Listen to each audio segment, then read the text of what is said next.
என்னை ஆட்கொண்டவரும் நான் செவிக்கிறோருமானேன். ஆண்டவராகிய இயேசு கிறிஸ்துவின் நாமத்தினாலே அன்பினல் வாழ்த்துக்கள்.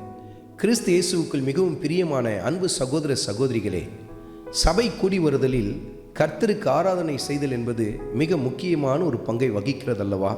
ஏனென்றால் நம் ஆவி ஆத்மா சரீரத்தை கர்த்தருக்கு அர்ப்பணித்து நாம் அங்கு ஆராதனை ஏறெடுக்கிறோம். அதோடு கூட அந்த இடத்தில் அந்த ஆராதனையில் மிக முக்கிய பங்கை யார் வகிக்கிறார்கள்? அந்த ஆராதனை நடத்துகிறவர்கள் மாத்திரமல்ல, அவங்களோடு கூட சப்போர்ட் பண்ணுறதுக்காக அந்த கீபோர்டு வாசிக்கிறவங்க, கிட்டார் வாசிக்கிறவங்க, பேட் அடிக்கிறவங்க, நிறைய வாத்தியங்கள் இருக்கும். அதை வாசிக்கிறவங்க என்று சொல்லி நிறைய பேர் இருப்பாங்க பாருங்கள். அவர்களை குறித்து கர்த்தருடைய ஆவியானவர் எப்படி எழுதி வைத்திருக்கிறார்? சங்கீதத்தின் புத்தகத்தில் 92வது அதிகாரத்தில் 2வது வசனத்தின் கடைசி பகுதியை குறித்து கொண்டு தியானித்து பாருங்கள்.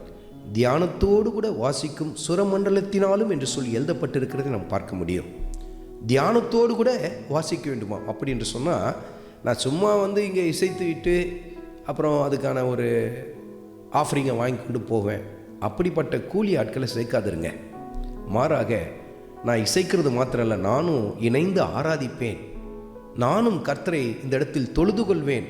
அப்படிப்பட்ட ஆவிக்குரியவர்கள் தான் இசையை வாசிக்கிறவர்களாக இருக்க வேண்டும் என்று சொல்லி கர்த்தருடைய ஆவியான சுட்டி காட்டுகிறார்.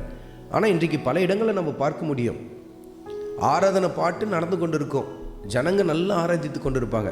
ஆனால் இந்த இசை வாசிக்கிறவங்க பாருங்கள், வாயில் பபுல்காம் போட்டு மென்று கொண்டு இருப்பாங்க, அல்லது இங்கே அங்கே வேடிக்கை பார்த்து கொண்டு வாசித்து கொண்டு இருப்பாங்க.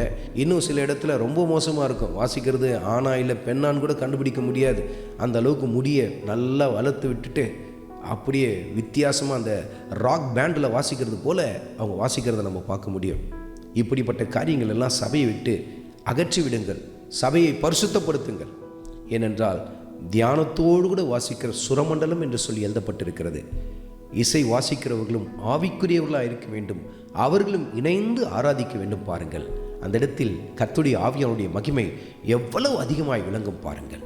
ஆண்டவராகிய இயேசு கிறிஸ்துவின் கிருபை உங்கள் அனைவரோடும் கூட இருப்பதாக. ஆமென்.